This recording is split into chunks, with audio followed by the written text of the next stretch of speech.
കടലിന് മീതെയുള്ള ലോകത്തിലെ ഏറ്റവും ലോങ്ങസ്റ്റ് കേബിൾ കാർ യാത്ര എക്സ്പീരിയൻസ് ചെയ്യാനാണ് നമ്മളീ പോകുന്നത്. 4 ഐലൻഡ് ടൂറും വാട്ടർ പാർക്ക് ആക്ടിവിറ്റിയൊക്കെ കഴിഞ്ഞ് ഈവനിങ് ആയപ്പോഴത്തേക്കും നമ്മൾ കേബിൾ കാറിൽ കയറാൻ വേണ്ടി പോയിട്ടോ. ഹോംടൗൺ ഐലൻഡിൽ തന്നെയാണ് ഇതിൻ്റെ സ്റ്റേഷൻ ഉള്ളത്. ഒരുപാട് ആൾക്കാരുണ്ടായിരുന്നേ. കുറേ നേരം ക്യൂ നിന്നിട്ടാട്ടോ നമ്മുടെ ടേൺ വന്നത്.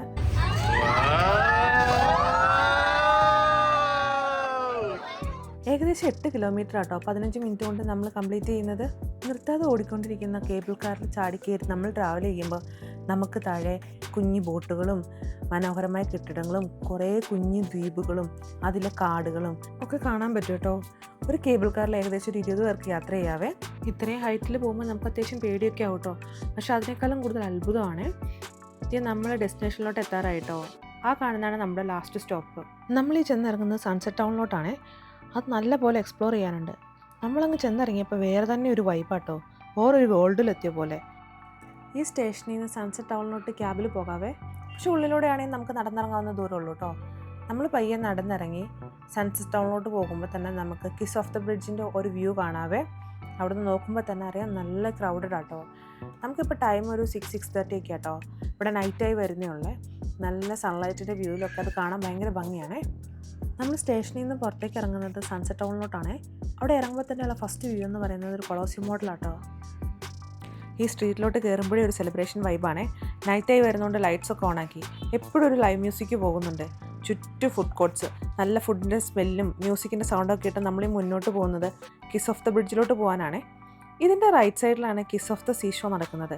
കുറച്ചുകൂടെ നൈറ്റ് ആവട്ടോ അത് സ്റ്റാർട്ട് ചെയ്യാനായിട്ട്. അതിൻ്റെ സൈഡിൽ തന്നെ അത്യാവശ്യം ലൈവ് പെർഫോമൻസ് ഒക്കെ നടക്കുന്നുണ്ട്.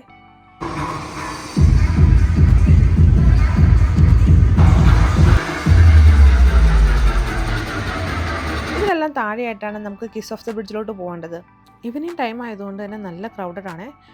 ഇതിൻ്റെ 2 സൈഡിൽ നിന്നും കിസ് ഓഫ് ദ ബ്രിഡ്ജിലോട്ട് വരാം. മെയിനായിട്ടും കപ്പിൾസ് ഇവിടെ വന്ന് ബ്രിഡ്ജിൻ്റെ 2 സൈഡിലൂടെയും കയറി സെൻറ്ററിൽ വന്ന് കിസ് ചെയ്യും. നമ്മൾ ഫാമിലി ആയിട്ട് വന്നതുകൊണ്ടും നല്ല ക്രൗഡഡാണ് നമ്മൾ നേരത്തെ കണ്ടതുകൊണ്ടും നമ്മൾ ആ സാഹസത്തിനൊന്നും നിന്നില്ല കേട്ടോ. നമ്മൾ ഫാമിലി ആയിട്ട് ഒരു സൈഡിൽ നിന്ന് പോകുമായിരുന്നു കേട്ടോ. നമ്മുടെ മെയിൻ ഉദ്ദേശം അവിടുത്തെ വ്യൂ ഒക്കെ ഒന്ന് എക്സ്പീരിയൻസ് ചെയ്യുക. നടന്നു തുടങ്ങിയപ്പോഴാണ് ഒരുപാട് ഡിസ്റ്റൻസ് ഉണ്ട് കേട്ടോ സെൻറ്ററിലോട്ട് പോകാനായിട്ട്. നമ്മൾ ജസ്റ്റ് അവിടെ ചെന്നു, നല്ലൊരു കാറ്റൊക്കെ ഉണ്ട്. ആ ഈവനിങ് ടൈമിലെ അവിടെ നിന്നുള്ള വ്യൂ ഒക്കെ ഒന്ന് എക്സ്പീരിയൻസ് ചെയ്തേ. അടിപൊളി വ്യൂ ആണ് കേട്ടോ. പിന്നെ അത്യാവശ്യം കുറേ നല്ല ഫോട്ടോസൊക്കെ എടുത്ത് നമ്മൾ ഫുഡ് എക്സ്പ്ലോർ ചെയ്യാൻ വന്നു കേട്ടോ.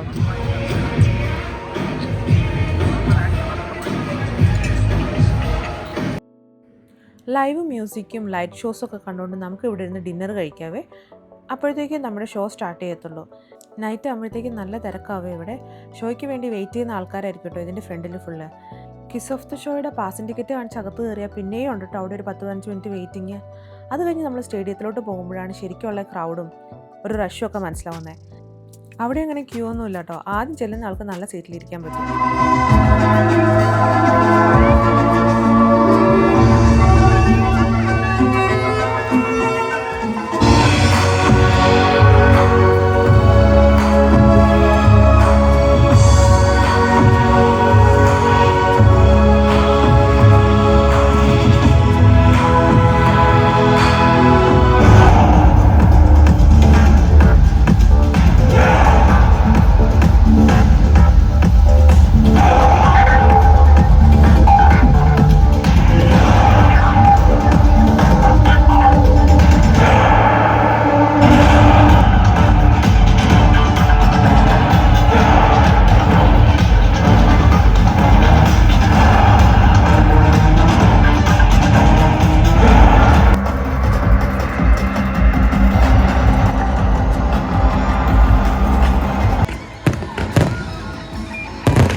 ഷോ കഴിഞ്ഞ് പുറത്തേക്ക് ഇറങ്ങുമ്പോൾ നമ്മളെ വെയിറ്റ് ചെയ്യുന്നത് ലൈവ് DJ പെർഫോമൻസ് ആണേ. ഈ രാത്രി മൊത്തം ആഘോഷം കേട്ടോ. ആഘോഷങ്ങളൊന്നും ഇവിടെ തീരുന്നില്ല. ഫുക്കോക്കിലെ സഫാരി വേൾഡിലെ വിശേഷങ്ങളുമായി അടുത്ത വീഡിയോയിൽ കാണാവേ. വീഡിയോ മിസ്സാവാതിരിക്കാൻ ഇപ്പം തന്നെ സബ്സ്ക്രൈബ് ചെയ്തോളൂ കേട്ടോ. Thanks for watching.